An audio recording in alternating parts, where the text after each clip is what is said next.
Cette maison, même si elle est un siège, il y a des personnes qui passent la nuit, qui dorment.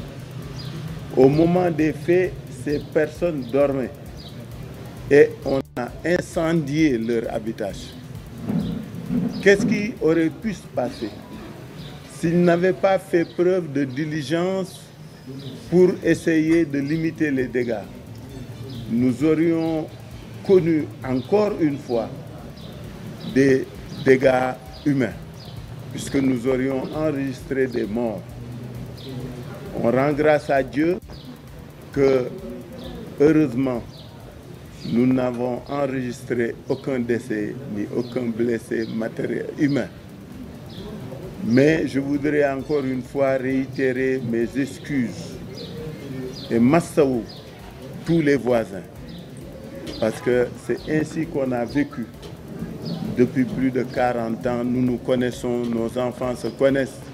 Nous avons toujours vécu dans la quiétude et c'est parce qu'il y a cette situation que ces voisins n'ont pas pu dormir, n'ont pas pu aller à la mosquée calmement, n'ont pas pu faire leur prière calmement, puisque les événements se sont produits à 4h et quelques du matin, au moment où les musulmans se préparaient à aller à la mosquée ou se lever pour leur prière de Fajr et de Souk.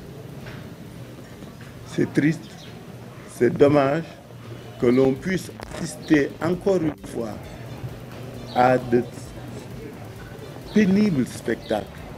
En tout cas, je suis très peiné par ce que j'ai vu, par ce que C'est la raison pour laquelle je voudrais en tout cas inviter les uns et les autres à plus de responsabilité, à plus de retenue.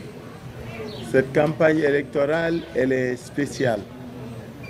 C'est la première fois que nous vivons une des élections législatives anticipées dans ces conditions. Ce qui nous est imposé est unique. C'est unique aussi. On nous invite, on nous impose de faire une élection dans des conditions comme ceci. C'est la raison pour laquelle la responsabilité première est celle de l'État. C'est l'État qui est interpellé dans tous ces compartiments pour faire en sorte que les gens puissent aller aux élections dans la quiétude et dans la sérénité. Cet État-là et les autorités qui devront prendre leurs responsabilités. Nous les interpellons. Ils doivent assumer, ils doivent s'assumer et ne pas laisser faire. Le laisser faire, c'est du mataï. Le laisser faire, c'est inciter les uns et les autres à se venger. Certainement, peut-être que c'est ça leur calcul. Ils souhaiteraient que les gens ne puissent pas aller aux élections dans des conditions de sérénité et de sécurité. En tout cas, j'y invite chaque acteur. Ce qui s'est passé ici est énorme, grave, dangereux et c'est criminel. Et c'est criminel. Et c'est criminel. J'espère que les autorités étatiques auprès de qui nous allons nous tourner, puisque nous allons faire toutes les procédures juridiques et judiciaires normales, donc les autorités étatiques joueront leur rôle. Parce que nous ne pouvons pas laisser passer cette situation. Ce n'est pas possible. Une plainte sera déposée et nous allons demander à l'État de s'assumer. Ça, je veux que ce soit clair dans la tête de tout le monde.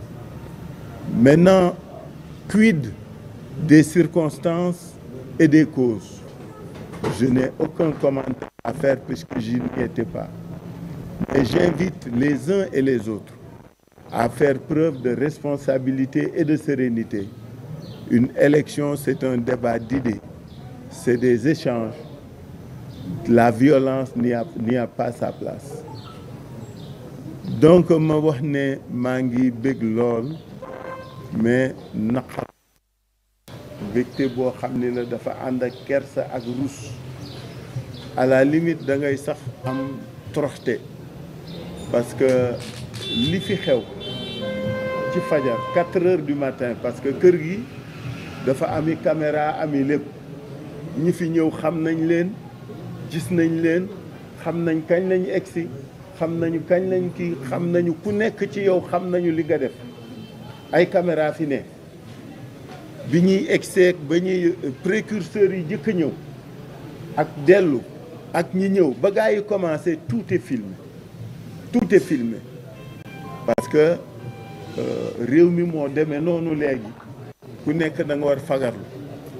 Ensuite ñu dégg kilifa gu mag wax li mu wax démb maa ngi waxtaan tout de suite ak responsable yi pour xam nan la demee lan moo illa lan moo waral la mu wax bay laa wax nit ñi nañu yor jaasi ak paaka ak lu ne ak pistolet pour ñëw xeex lu ko fi jaar expliqué nañ ma ñoom wax naa leen sama xalaat mais dama ne lii fi xew am na signature li fi xew kenn du ko laam-laamee ci kan moo ko def kenn du ko laam-laamee ci ñan ñoo ko def parce que on a toutes les images on a tout ñi doon dem ak ñiy dellu seeg ñiy déyanteeg précurseurs yeeg yëpp tout est enregistré donc ñan ñoo ko def ak kan moo ko def xëy na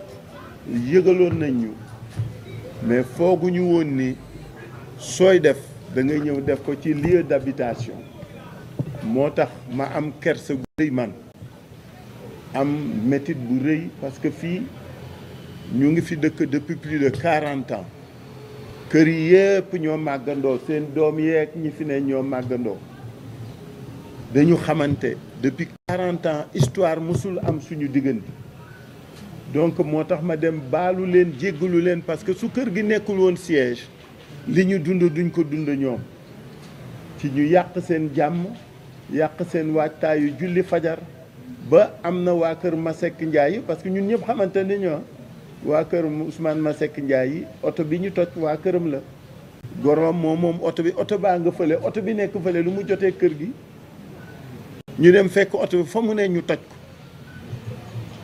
donc moo tax ma dem ci kër gu ne di ko defaat publiquement di baalu di jéggalu di tor parce que loolu moo li war dëkkandoo dafa am àq dëkkandoo da nga koy ameel àq dem naa ba kër Lamine Loum pour baalu parce que bi ñuy def li ñuy def ñoom 4 heures du matin mag ñëpp yeewu nañu mag ñiy tëdd jigéen ñaa ngi tëdd ak xale yi donc jëfin bi moo rafetul jëfin bi moo ñaaw c'est même lâche et c'est criminel et je pèse bien mes mots c'est lâche et c'est criminel parce que mara day taal yi ñi tëddoon fii suñu tàkkoon nan la ñuy def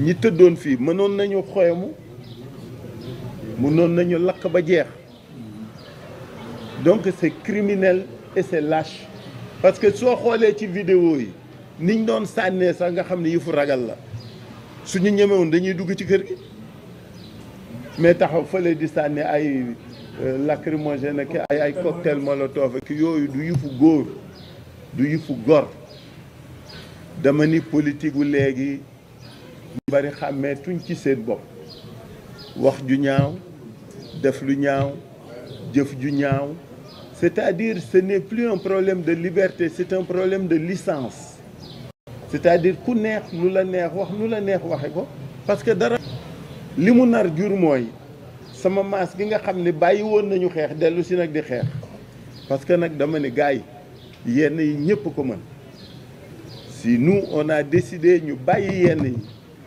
nañ ñu bàyyi ñu toog fa ñu toog te bañ ñoo yëngal te bañ ñoo boole ci yooyu parce que am na lu kenn dul nangu nag lii ñu def yomb na parce que ku nekk ci ñoom am nga kër ku nekk ci ñoom am nga kër